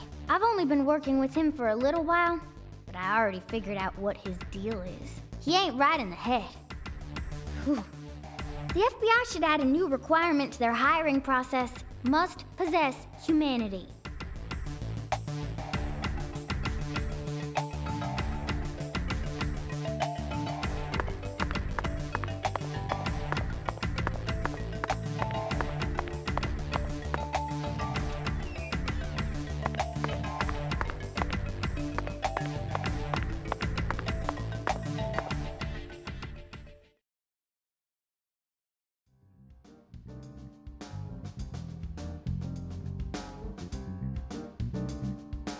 Here we are, Zach. The morgue. They stored the victim's body in a cold storage warehouse operated by her family. I'd love to shake the hand of whoever came up with that one. Hey, Agent York. Did you just come here to laugh at rural officers who are doing the best they can? We don't have any special facilities like you people. What else did you expect us to do, huh? Don't compare us with city folk. This is Lucare. Or maybe you're just disappointed that you didn't get to see the bloated, decomposing corpse of a young girl. Sorry, you're right. I went a bit too far just now. But don't misunderstand. I honestly think it's a fantastic idea. I'd never try and bully your daddy. Better not. Thank you for understanding.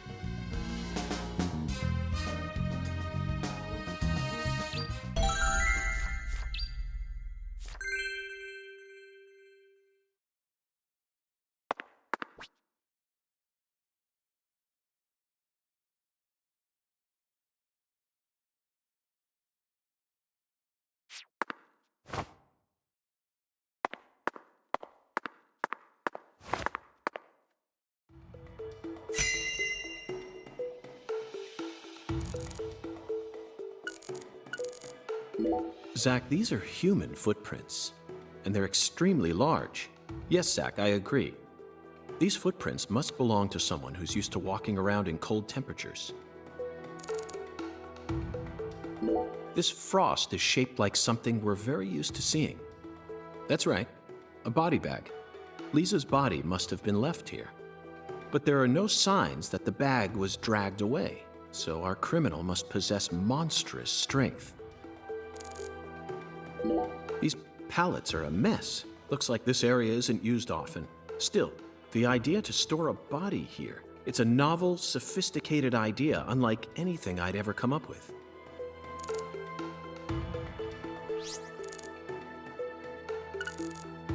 Boxes of the past or presents of the future. Either way, this is a curious time capsule. Forgotten boxes. Looks like shelled headless shrimp. When were these boxes brought here? And when will they be taken away? Zach, can you feel it? The perpetual, unstoppable flow of time. Boxes that got left behind. I can't tell what's inside. What do you think, Zach? I'm gonna go with okra. Yeah, okra. I'm sure it must be okra. That's a staple of the South. An icicle. Never thought I'd see one of these down in the South. Zach, can you see that? Look closely. That's right. There are 4 imprints in the frost on the top of this. It's hard to believe, but I think these are fingerprints. Yes, Zach, that would lead one to believe that the body napper is a giant who's over 10 feet tall.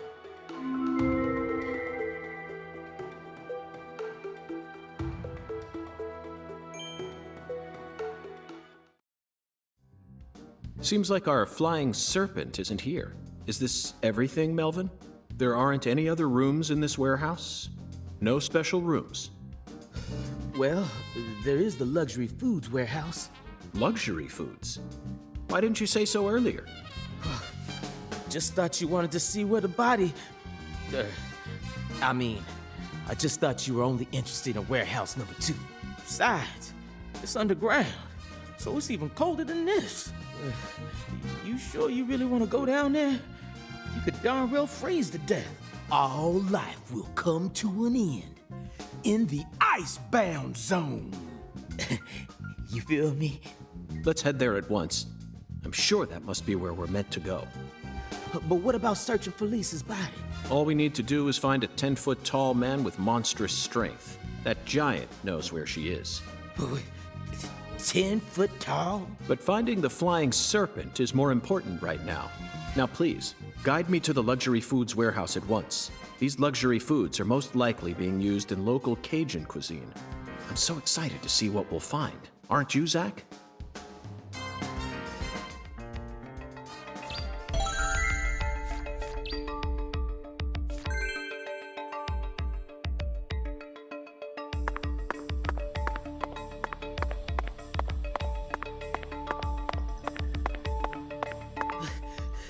A 10-foot tall giant? All right. Now that one's gotta be a joke. Right, Mr. York?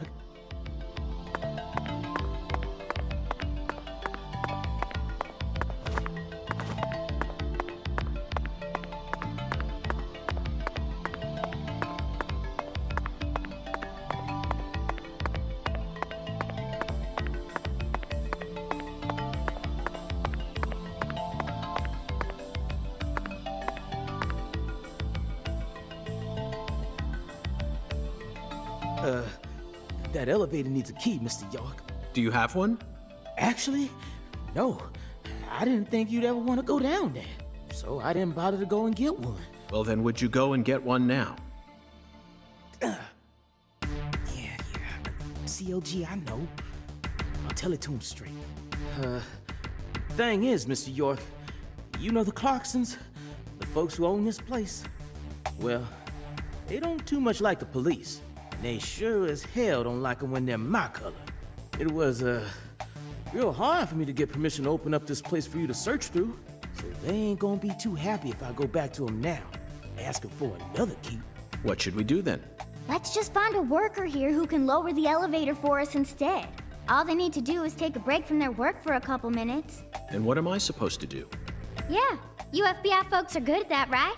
That's always what I see you doing on TV.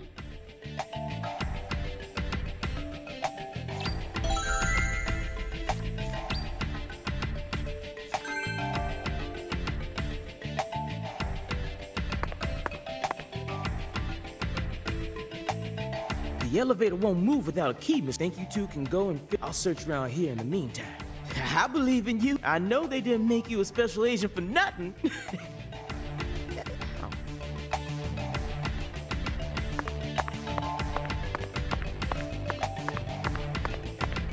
Zach, I think we can move this. Better check back here as well, just to be on the safe side.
Zach, the human ability to adapt is a frightening thing. Some humans have the power to sleep anywhere as long as they set their minds to it.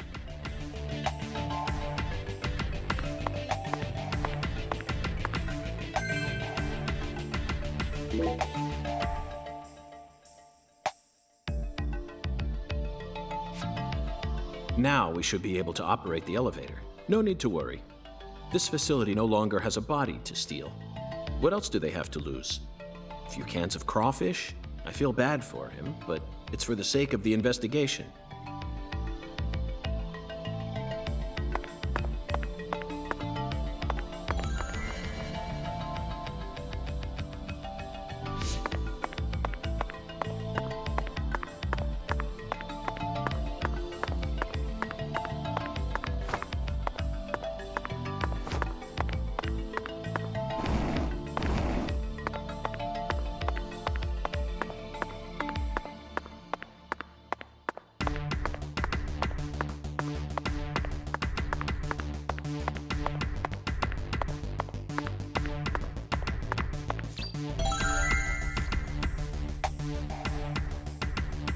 Mr. York, did you find a key?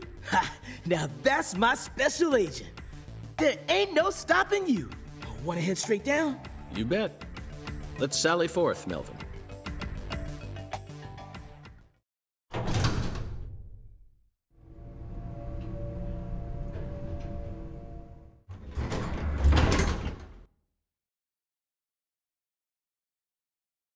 Zach, look at that thermometer.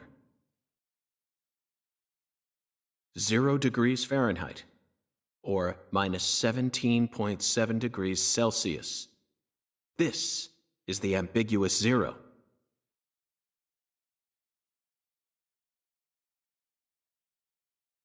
Hey, Avery!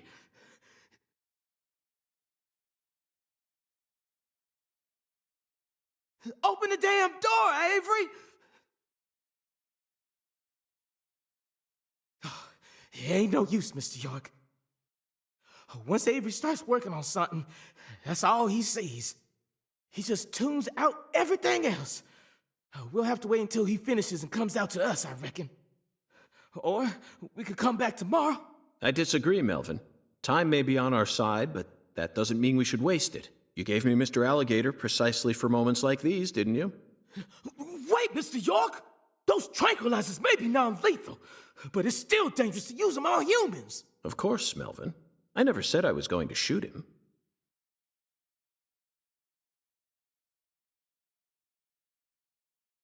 You're gonna shoot some meat to get his attention. I'm right, ain't I?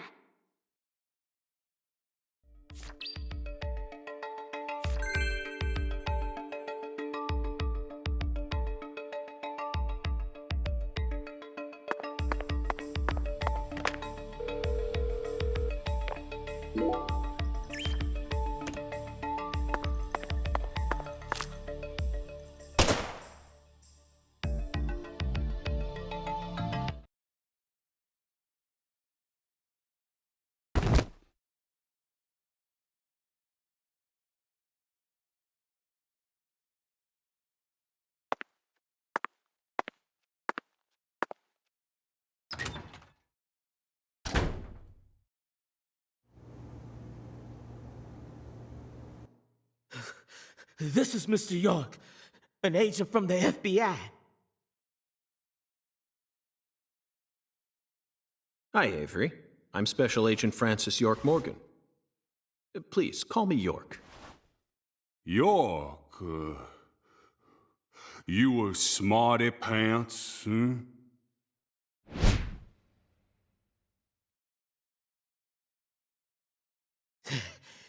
He's shyer than he looks. Come on, just settle down, Avery. Tell him what this here place is for. Lots of expensive food here.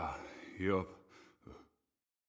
Mighty precious to the Clarksons, so I gotta guard it. I see. So you're this area's keeper? Oh, I help with the research, too. I do like research. Research? What are you talking about, Avery? This doesn't look like a lab to me. Oh, ain't no lab. It's a warehouse. Ain't no lab.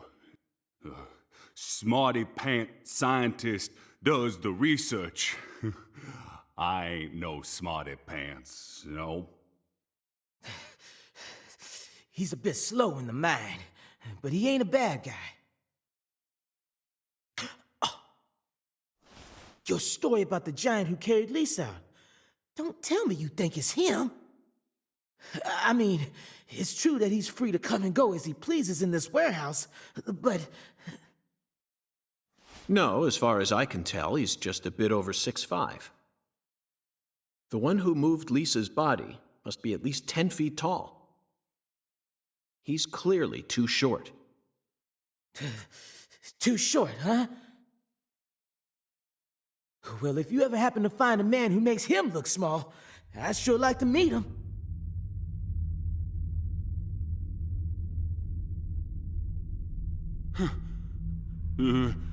Lise. Hey, cut it out! Lise. Why? Avery, that's not Lise. Not Lise? This is Melvin's daughter, and my precious assistant. Unfortunately, Lise is no longer with us.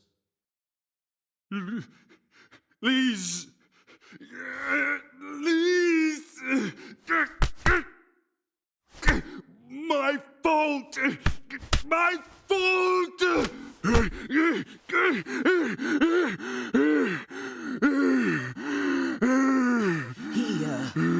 I guess he's sort of like Lise, you know?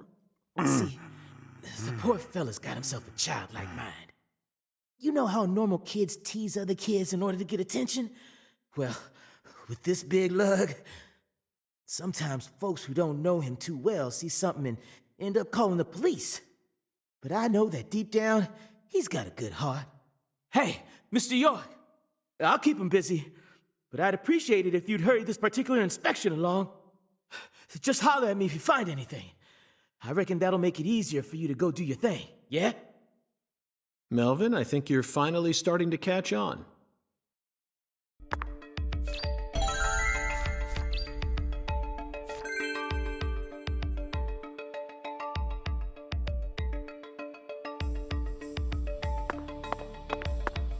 There are torn-off claws and legs scattered all over the ground. I doubt they'll fly anytime soon. I can't tell which ones are from crawfish and which parts are from shrimp. How about you, Zach?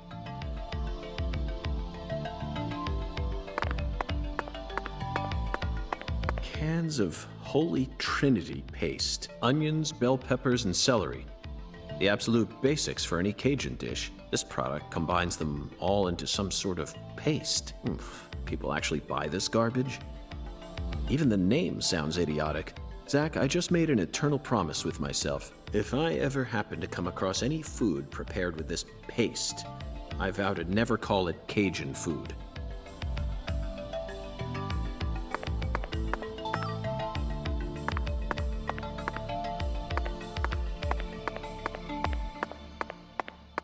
Frozen oysters. Personally, I'd rather have a cocktail filled with fresh ones. We hunt for more materials than we can eat and freeze them over long periods of time. The human race gives terror a whole new meaning. Hung alligators. I suppose in a way they sort of look like flying serpents, but that's pushing it. Remember, we're in a dark basement here. They'll never reach the sky.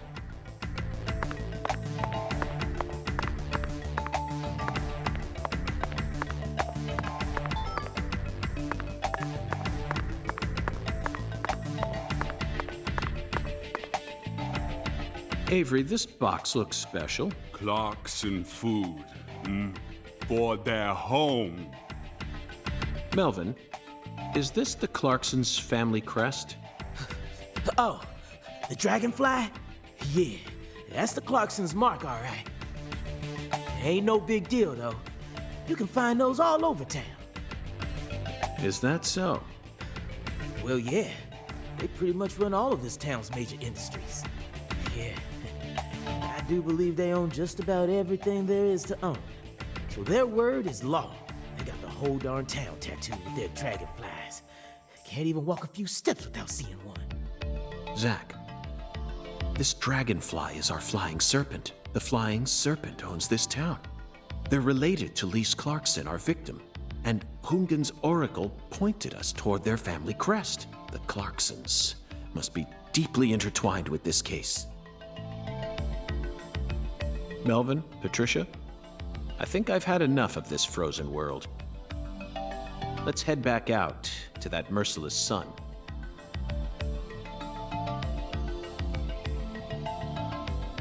Well, what are you waiting for? I can't bear to spend another second down here.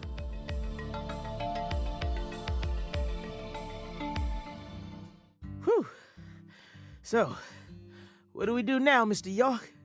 Zach and I will take things from here. Then what should I do? Tend to your sick wife? I don't know. You're free to do as you please. I'll stop by the sheriff's office when I need your help again. I suppose that's what I'll do then. It'll sure make Candy happy. But I am the sheriff of this town, so I do intend to get some work done. I know. How about I search for Lisa's body while you're busy? Not a bad idea. Just be careful that you don't get attacked by a barefooted giant. Hey, don't scare me like that. Why do you keep talking about that giant anyway? You really think some giant was responsible for all this? Melvin, don't be silly. Of course I do. Just when I thought you were starting to catch on. Disappointing, to say the least. But how can you be so sure? I want to see some proof. Proof number one. The footprints that led up to where Lisa's body originally was were made with bare feet.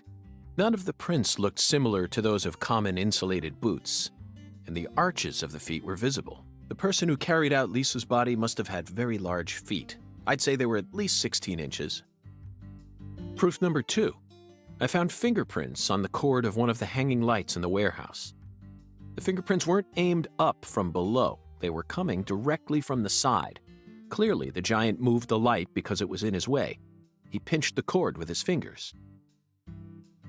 Proof number three. There was nothing else found in the vicinity where Lisa's body was stored. This means the giant carried her out without dragging her across the floor. But there's only one set of footprints. The only conclusion I can draw from this evidence is that a barefooted giant, standing over 10 feet tall, carried Lisa's body out. That concludes the entirety of my proof. Any objections, Melvin? But there ain't no way a human could ever be that tall. Have you seen every human alive with your own eyes? Well then, you need to forget all your preconceived notions when embarking on an investigation. Whether you come face to face with a 10-foot giant or a skeletal gentleman, you always need to accept everything that comes to you with a clear mind.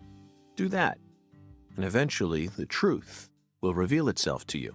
You're a smart kid, I'm sure you understand.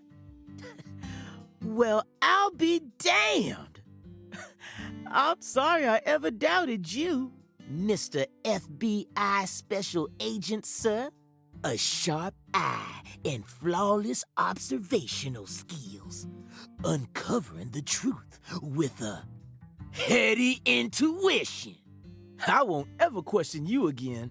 Heck, I'll do whatever you say. That's it, Melvin. I'm glad you finally caught on. Okay, time to go, Patty. You know this town well, so I'd like you to accompany me from now on. Patty?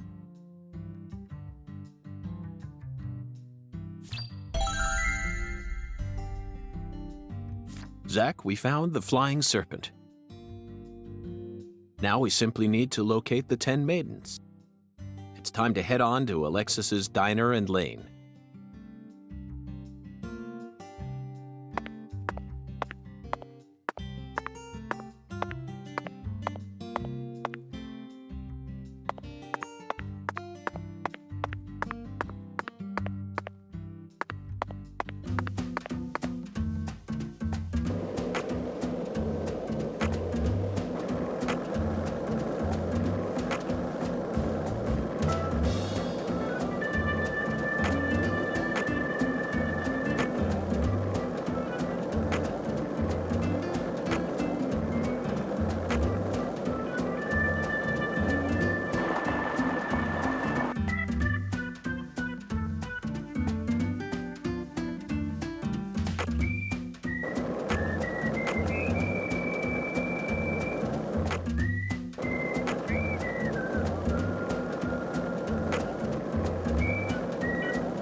Hey, Zach, it looks like we were right on the money. Tracing the Sang Rouge distribution route led us right to Louisiana. You know what that means. We've got a hot hand, and Lady Luck's given us far more favor than she ever has before. We just happened to hear news about Lisa's murder while sitting in a bar during our vacation in New Orleans. That certainly wouldn't have happened if we had stayed in D.C. They would have given the case to another special agent, or maybe even to the state, and then we never would have found it. In the end, it would have been shut up in that vast, desolate evidence vault along with all the other cases, marked by nothing but a first-degree murder.